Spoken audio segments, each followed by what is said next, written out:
Hey, what's going on, ladies and gentlemen, and welcome to another episode of Unlocking Excellence with your main man, Eric Schwafel. What's going on, y'all? I hope so far today that you're having an amazing day and that everything is going as well as it possibly can. Today, I have a wonderful story for you, a couple of stories for you, actually. Aesop, depending on how you pronounce it, Aesop's Fables. And with these, right, this is like timeless wisdom, y'all.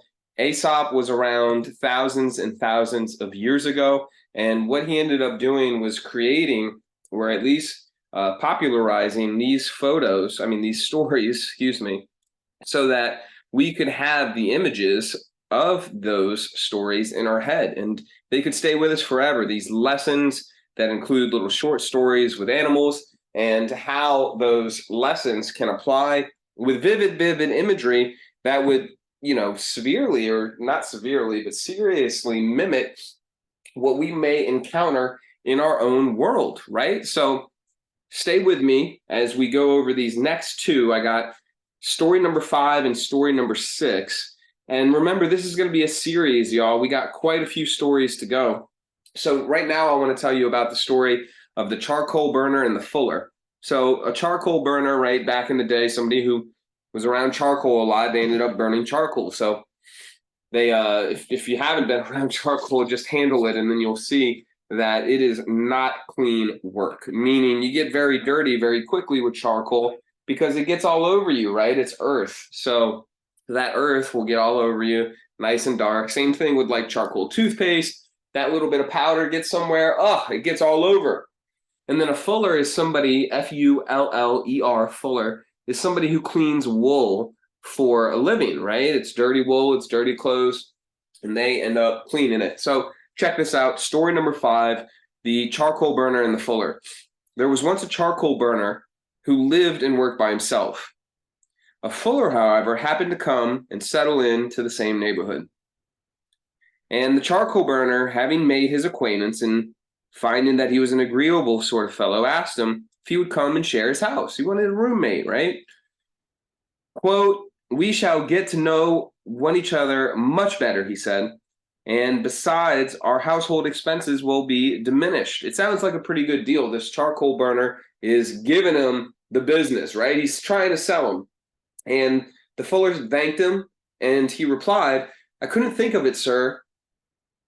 Why, everything I take such pains to whiten would be blackened in no time by your charcoal," right? Sometimes they use a little bit older English, so I'm going to read that to you again. Charcoal burner is saying, "Hey, man, we could live together. It's not going to be as expensive." The fuller says, "Hey, thanks, man. I appreciate it, but I couldn't think of it, sir. Why, everything I take such pains to whiten would be blackened in no time by your charcoal." Everything that he tries to get white, it would get black just like that from the charcoal. The lesson is like will draw like. People say that opposites attract, but y'all, we both know that like attracts like. That's the way it is.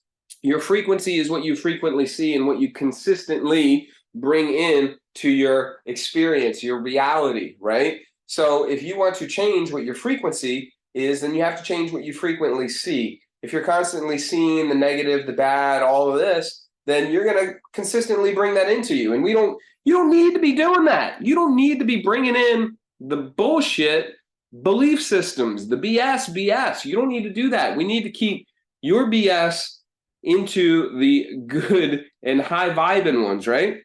Meaning keep you in a good state of mind, a good, healthy mental state of mind most of the time, right? Because there are going to be some times that it might not just be possible. You're going to slip up. You're human. But if you can keep it a majority of the time, let's say 80, and then you work up to 85, and then you work up to 86, then 90, right?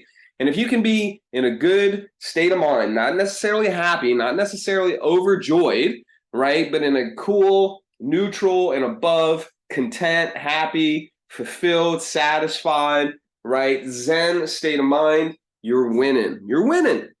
So number 6, this is called The Mice in the Council. Oh, I love this story so much, y'all. The Mice in Council.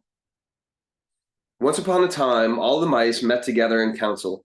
and they discussed the best means of securing themselves against the attacks of the cat. After several suggestions had been debated, a mouse of some standing and experience got up and said, "I think I have hit upon a plan.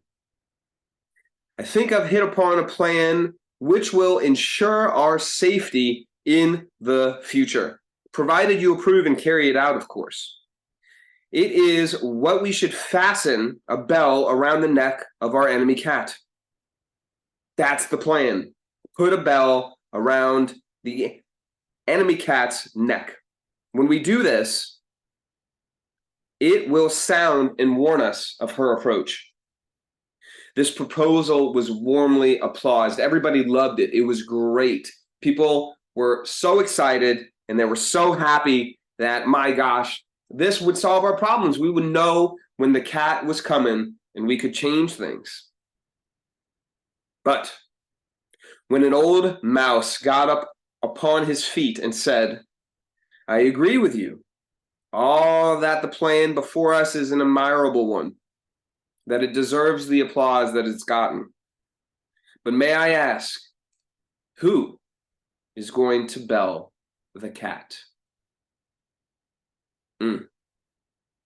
You see, a lot of times we come up with these good ideas, we have these good ideas, we have these actionable plans that will solve our problems immediately. They work, but then when it comes down to taking the action, there is no one to be found. Maybe the person waits for another in order to get their stuff done. But you know what? It doesn't turn out that way. You must be the one to get your stuff done. So with that, my friend, I love you. I hope that you have a wonderful day. And remember that you are unstoppable. In having these stories, having these lessons in mind, and then being able to recount a story to which they apply, not only sinks into your subconscious mind and applies that lesson to everything that you've experienced so far, but it also carries it over into how you generalize, filter, delete, and distort your reality now. So with that, continue to listen, share this out, and remember, my friend, do not count your chickens before they hatch, okay? You're unstoppable. I'll talk to you soon. Peace.